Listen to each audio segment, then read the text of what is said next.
Olá, queridos amigos do Papo do Bem. Estamos aqui hoje para mais uma sessão de trabalho e hoje na condição de substituto do nosso querido Dr. Aguinaldo Vasconcelos, o que é uma missão quase impossível, mas vamos fazendo a nossa parte aqui. E nós estamos recebendo hoje, com muita alegria em nosso coração, nosso querido amigo, nosso irmão Sérgio Vilar, de Itapira. O Sérgio é um homem de muitas frentes de trabalho e está aqui na região para um ciclo de palestras e divulgação de uma obra que ele vai falar sobre, e de forma que nós os convidamos a permanecerem conosco aqui. Sérgio, seja bem-vindo, meu amigo, suas primeiras considerações. Eu queria agradecer, Navarro, a você, agradecer aos nossos amigos da técnica, agradecer você, telespectador, por esse momento, que é um momento sempre mágico de falarmos dessa doutrina tão empolgante, dessa doutrina que consola os corações e que nos traz paz para a nossa alma. E eu que agradeço esse convite carinhoso. O Sérgio tem muita experiência na divulgação da doutrina espírita, mas uma coisa que nos chama a atenção, que nos chamou a atenção no seu currículo, é que ele frequentou a casa de Francisco Cândido Xavier a partir do ano de 1985. Né? E, evidentemente, a gente fica com muita curiosidade a respeito daquilo que ele poderia e daquilo que ele vivenciou, poderia ter aprendido e vivenciado junto com o Chico. E nós gostaríamos, Sérgio, nessa oportunidade, que você falasse alguma coisa da sua experiência junto a Chico Xavier, pessoalmente. É muito interessante, Navarro. O primeiro dia que eu entrei à casa de Chico Xavier foi uma coisa muito marcante. Eu tinha 3 meses de espiritismo, como a grande maioria das pessoas, tinha vindo da Igreja Católica, mas tinha uma mediunidade muito intensa e já muito cedo tomava remédios de psiquiatria por causa dessa mediunidade perturbadora. E quando eu fui ser subgerente na agência de Itatiba, eu tive a oportunidade de conhecer o Lar Espírita Cristão, Antônio de Pádua Souza, que era um amigo pessoal de Chico Xavier. E ele nos convidou para irmos para Uberaba.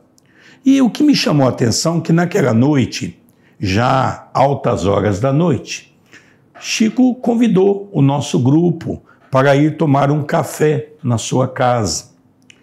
E quando nós chegamos à casa de Chico, ele nos chamou para perto dele.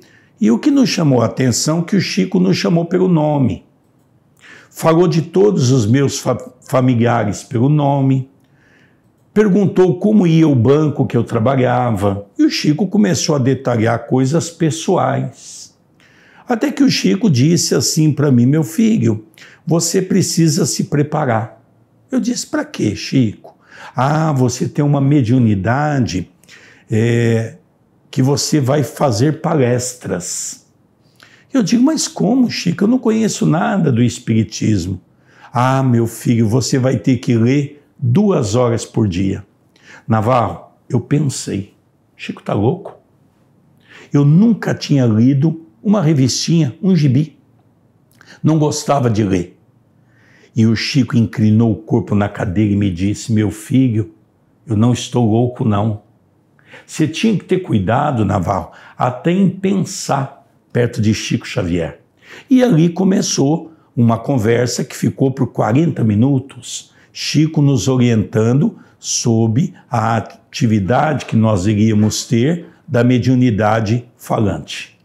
Nós tivemos, é interessante você falar sobre isso, Sérgio, porque numa oportunidade que nós também tivemos de estar com o Chico Xavier em 1988, né, me chamou muita atenção o que você disse, porque nós também, ao chegarmos na frente dele, milhões de perguntas ficam na mente, né?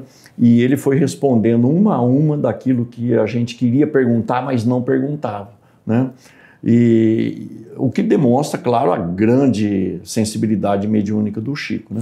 Uma das coisas, né, que nós temos que sempre relembrar, que eu gosto de falar muito, é a mediunidade anímica. Chico teve todas as mediunidades que está inserida no livro dos médiuns. São 70 tipos de mediunidade que nós estudamos ali. Mas Chico Xavier tem a mediunidade característica, que é a mediunidade que pertence a ele. O chamado mediunidade anímica, como Allan Kardec a define. Então Chico tinha esse espírito que dava-lhe a oportunidade de ter essa visão bastante ampla de todas aquelas pessoas que ali estavam. E você escreveu sobre Chico Xavier? Eu lancei um livro no final do ano passado em Portugal. A sua primeira edição de 1000 exemplares foi esgotado em Portugal.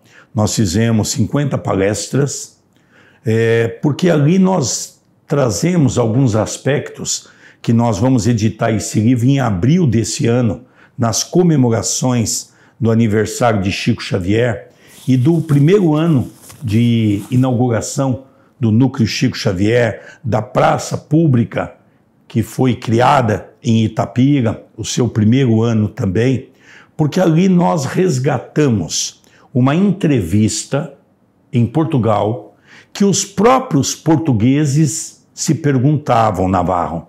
Querido telespectador, os nossos irmãos portugueses tinham aquela dúvida, afinal de contas, Chico esteve em Portugal ou não?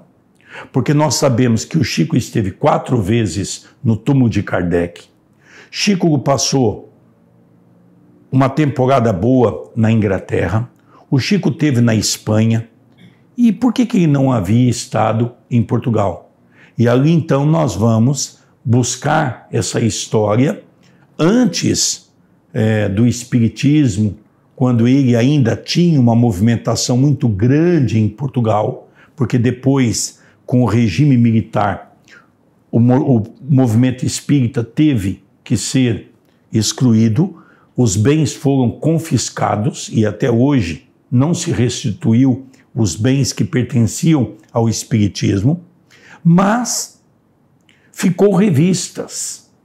E uma dessas revistas, nós vamos encontrar uma relíquia, e ali tem informações, Navarro, que são informações que nós hoje vamos estudar e que o Chico não falava naquela época. E ele disse nessa entrevista. Assuntos doutrinários. Assuntos doutrinários. Por exemplo, ali tem uma coisa fantástica, que ele nessa entrevista, ele fala, por exemplo, por que ele parou o trabalho de materialização luminosa. Sim. Poucas pessoas sabem um dado que eu vou dar. Chico chegou a ficar mais de 30 dias foragido de Uberaba porque estava avisado de morte. Nós nunca. Por conta da atividade mediúnica. E eu que sou e gosto muito de estudar Chico Xavier, eu nunca havia lido nada semelhante a isso. E isso na voz falado por Chico Xavier. O que dá motivo para muitas coisas serem afloradas, né? E ali Chico estava acompanhado de Valdo Vieira. Um outro detalhe que me chamou muita atenção. Ah, Valdo foi médico. Não, Valdo foi odontólogo. Odontólogo. Mas ele não teve uma formação em medicina também? A pedido do espírito de André Luiz. André Luiz pede para ele fazer. Ele conta essa história nessa entrevista. André Luiz pede para ele fazer o curso de medicina com uma única obrigatoriedade.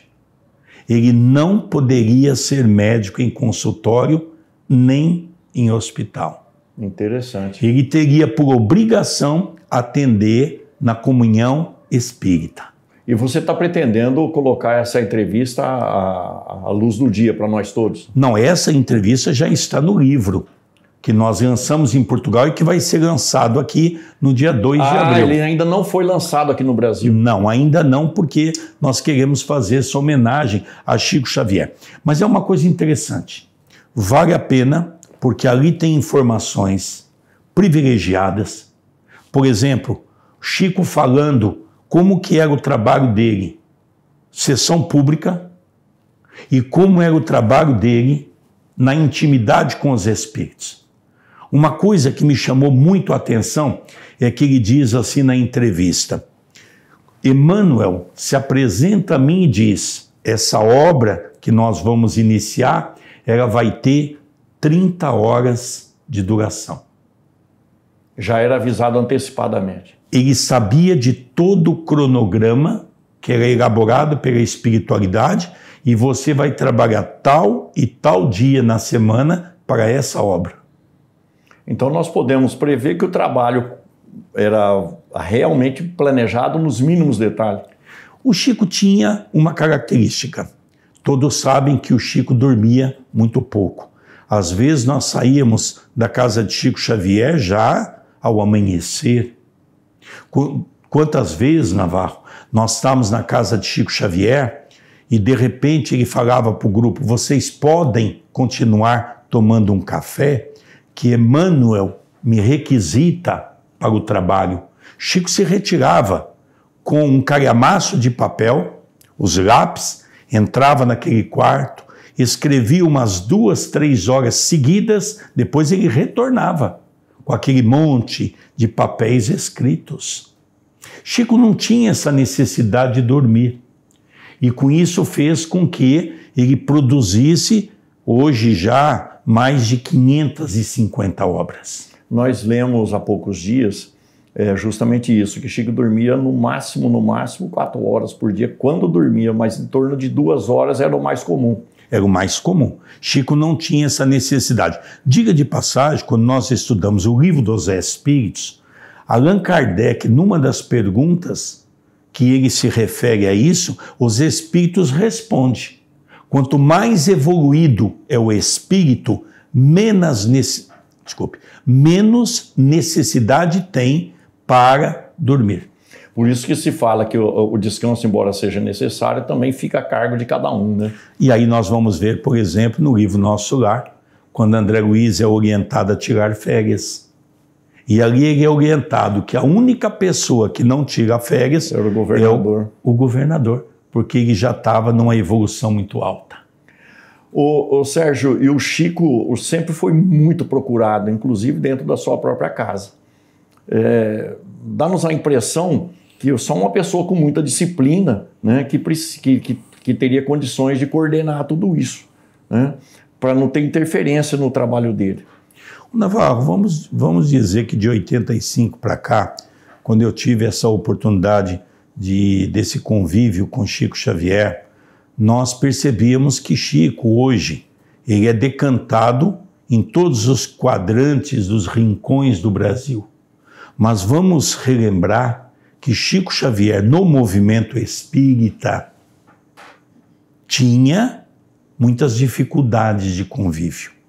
As pessoas que iam atrás de Chico Xavier eram aquelas mães desesperançadas, aqueles pais desesperançados. E foi justamente esse o período mais intenso nessa área, né, da psicografia de entes desencarnados. Né? Foi um detalhe interessante, um dos grandes estudiosos da vida e obra de Chico Xavier chega a relatar que Chico chegou a receber mais de 10 mil cartas. Nós lemos sobre isso há poucos dias. No Correio do Além.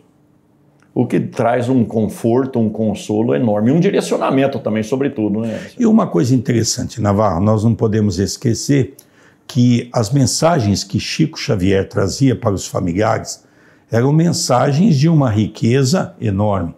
Vamos citar aqui uma grande atriz, Nair Belo, não é? Que ela menciona que quando ela recebeu a carta do filho, ela teve que buscar com os familiares informações que estavam na carta. De entes queridos que estavam na carta. Os familiares é que foram confirmar para ela. Porque ela desconhecia. Nem ela sabia. Uma mediunidade brilhante, né?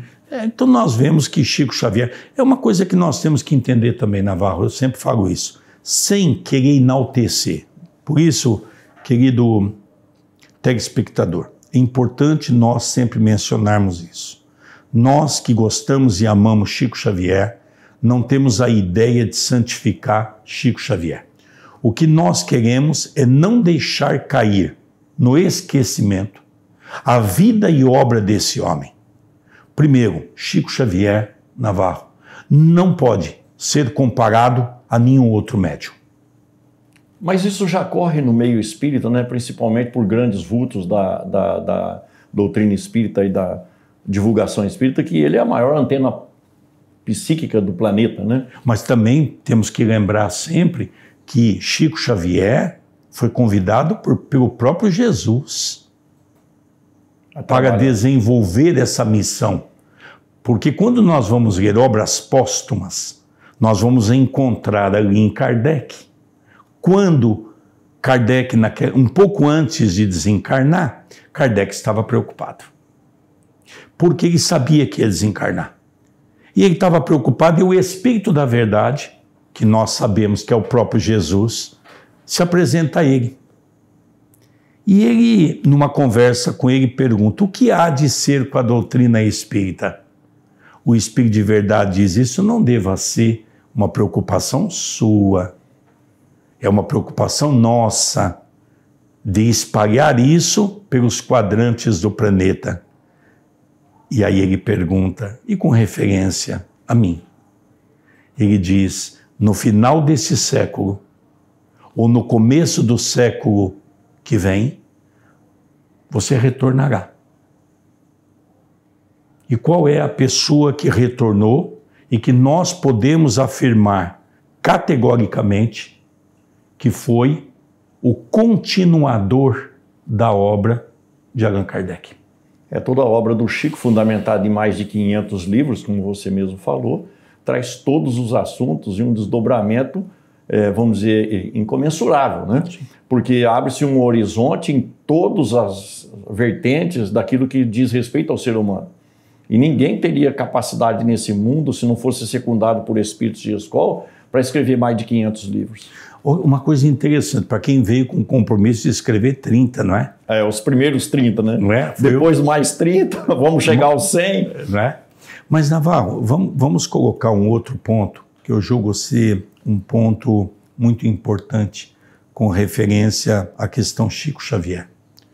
Nós, analisando hoje profundamente a vida e obra de Chico Xavier, nós notamos que nós não podemos ter Chico Xavier como aquele homem comum, porque não foi. Não é comum.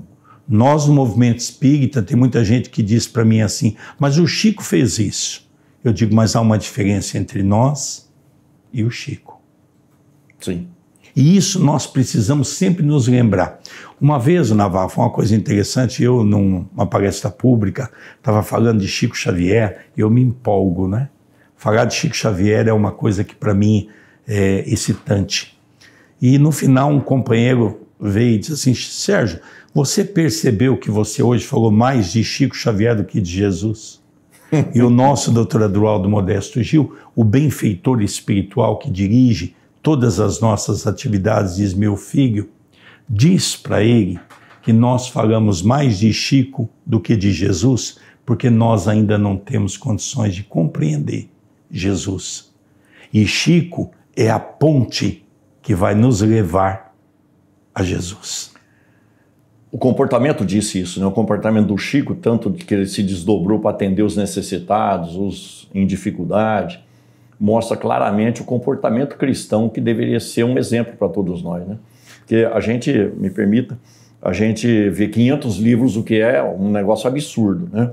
Agora, também fazer paralelamente a isso todo um trabalho de assistência social, de atendimento, e muitas vezes fora do seu ambiente, porque o Chico visitava os doentes, né? Sim. Então, só um espírito com alta potência, alta capacidade de realização para fazer isso. Isso talvez, Navarro, venha explicar um pouquinho aquela ideia que nós temos de dizer assim, eu não tenho tempo. Não é verdade. Tempo nós temos. O que nós não temos muitas vezes é coragem de enfrentar o trabalho que é árduo. Interessante, um dia eu fiz uma palestra e eu estava dizendo, por exemplo, do abacateiro, que foi uma das grandes oportunidades que eu tive na minha vida de acompanhar Chico Xavier naqueles sábados à tarde no abacateiro. E há um detalhe que Chico Xavier chegou a passar perto dele ali mais de 40 mil pessoas num dia. Num dia. E é interessante que as pessoas dizem assim, isso é impossível. É simples.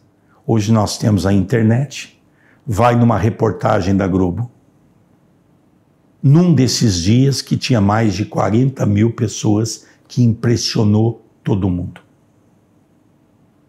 Interessante, Navarro. Chico foi tão perseguido que num determinado momento, funcionários da prefeitura de Uberaba culpavam a pobreza de Uberaba pela presença do Chico Xavier. O Sérgio, qual que foi, se você poderia falar para nós qual que foi a sua maior experiência com o Chico? O que é que mudou mais em sua vida, vamos dizer assim? O que é que impactou? Eu digo assim... Você tem isso em mente? Tenho. Para mim, Navarro, foi muito difícil, querido telespectador, colocar essas experiências que eu tive com o Chico há quase 40 anos atrás. Porque foi muito emocionante relembrar aqueles momentos no convívio com Chico Xavier. Porque foram momentos muito marcantes e pessoais. São momentos que, por exemplo, quando eu fui trabalhar em Itapira, eu era gerente de banco. E eu fui para Itapira, eu era gerente de Campinas, meus 2 filhos, o André Luiz e a Gra, sempre com problemas de saúde, e eu pedi para o nosso diretor se eu podia ir para uma cidade um pouco menor, para que eu pudesse ter os meus filhos morando numa casa, porque eu morava num apartamento. E quando eu cheguei em Uberaba, eu estava numa fila, e de repente, eu olhando para o Chico, eu ficava sempre ali admirando a simplicidade do Chico.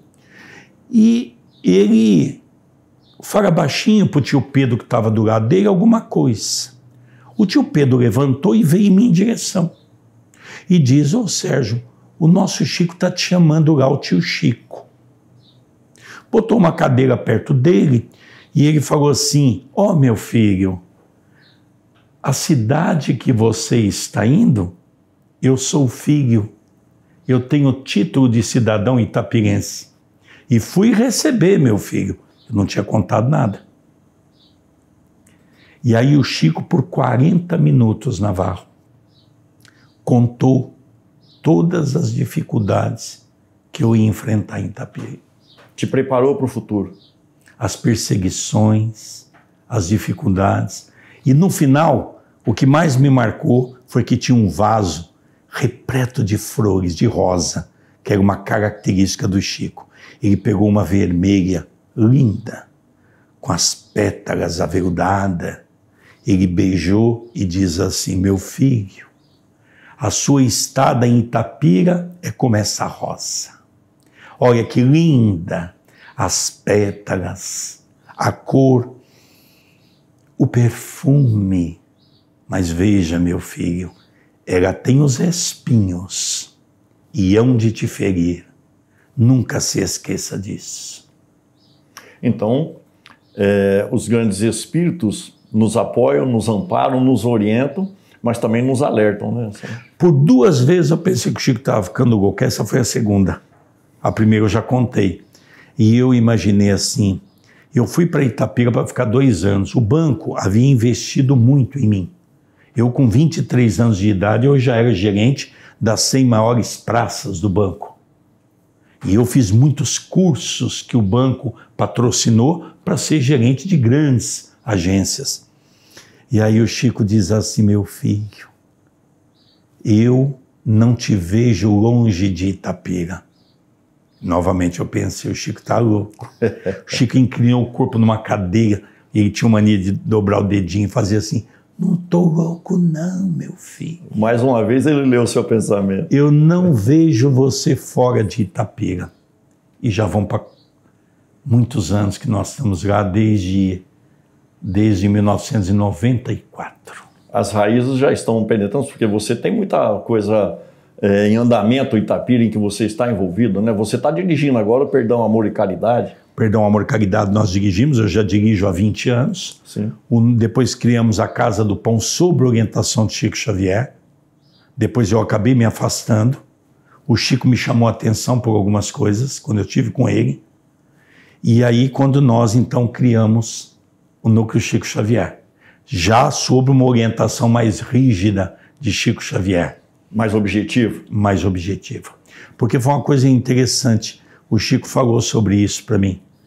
que eu fui para ele e disse: Chico, ele falou: o que foi, meu filho? Você saiu daquela casa? Eu digo: eu saí. Ele disse: pois é, você não devia. Eu falei: mas por que, Chico? Onde que eu errei? Ele diz: meu filho, quando o filho é dado para uma mãe, ela não pode doar o filho. Ninguém pediu para você passar a casa para ninguém. Aprenda a lição. Sérgio, meu amigo, o assunto não tem limites. O nosso tempo tem. Nós queremos agradecer a tua presença aqui entre nós, afetuosamente te abraçar e te desejar tudo de bom.